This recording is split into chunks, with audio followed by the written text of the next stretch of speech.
In this segment, we're going to look at interface conventions. And an easy way to do this is to take a very basic interface, for instance our keypad, and try and use that to examine something more complicated. Because even this simple keypad, the interactions with it are a lot more complex than they seem. From these basic interactions, we can pull out a set of rules or ideas about how a user interface should work. And a lot of UI UX designers online will have their top 10 tips for things that UI designers should look at, so here are some of mine.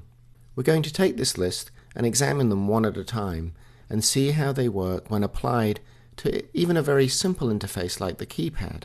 But we could take those ideas and also think about how they might work with something much more complicated. So first of all, let's look at real-world knowledge. Real-world knowledge is based on analog models.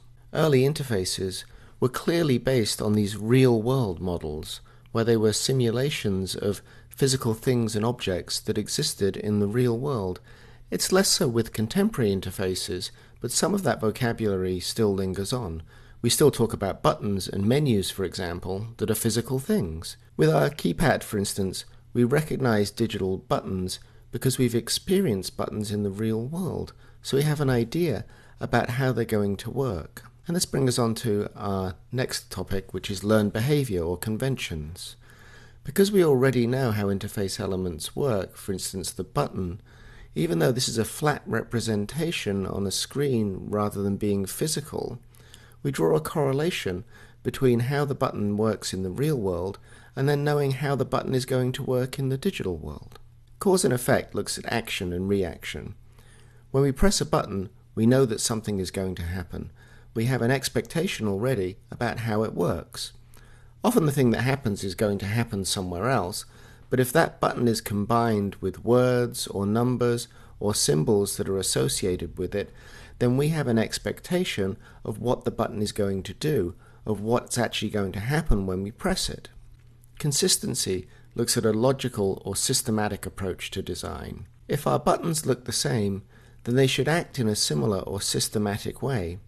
If you press one button and you learn how it works, then you have a pretty good idea about how the next button is going to work. Buttons shouldn't look the same, but then work in a different way. We're really trying to figure out a consistent system. So if we know we press this button that is a 1, when we press the 8 button, we know that the 8 is going to work in the same way. Interaction should be seamless. It should be fast and it should be easy. There should be as few steps as possible when you're asking a user to interact with something. When you interact with an interface, you want immediate results without delay.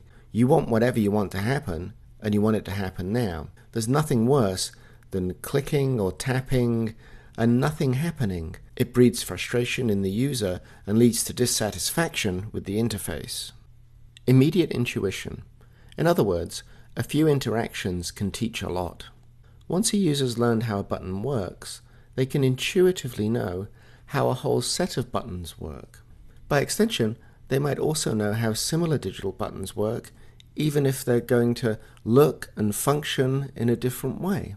So once you've figured out a way of interacting, that way can be applied to a lot of different forms. In other words, if you know how this button works, then you know how all buttons work. And of course, this is very useful because those kind of things build into interface conventions that are consistent across a lot of platforms. So if we know how to swipe in one app, for instance, we know how to swipe in all apps, no matter what kind of thing we're doing with the swiping, whether we're shopping or going on a date or ordering food. The swipe is always still the same. We only need to learn how to do that once, regardless of content or context. Fulfillment.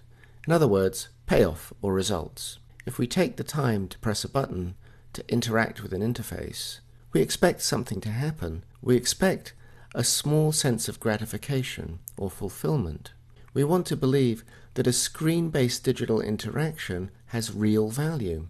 If we take the time to press the button, we expect something in return.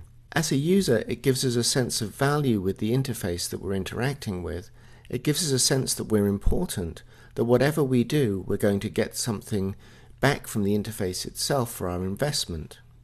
Undo, redo. The user wants to feel safe, to know that if they make a mistake, they can nearly always undo or redo it in the digital world. It's a key thing that we love about the digital world, as opposed to the real world. In the digital world, we have an ability to undo our actions. If we broke something in a digital experience, we could hit Command Z and undo it, and it wouldn't be broken anymore. But if we break something in the real world, in the analog world, it's broken for good. So we like to know that if we press a button, nothing bad is going to happen. We like to feel safe in that digital environment. It's really important to understand these basic concepts of how interaction works, because they're a foundation to understanding that the blank screen that we start with when we design an interface is not necessarily a blank slate. There are pre-existing modes of interacting and pre-existing interface conventions that we need to consider.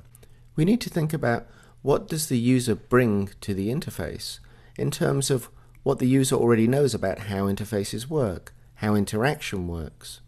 You can't present a user with a totally alien interface every time they're interacting with a different content, where they have to learn how to interact in totally different and new ways.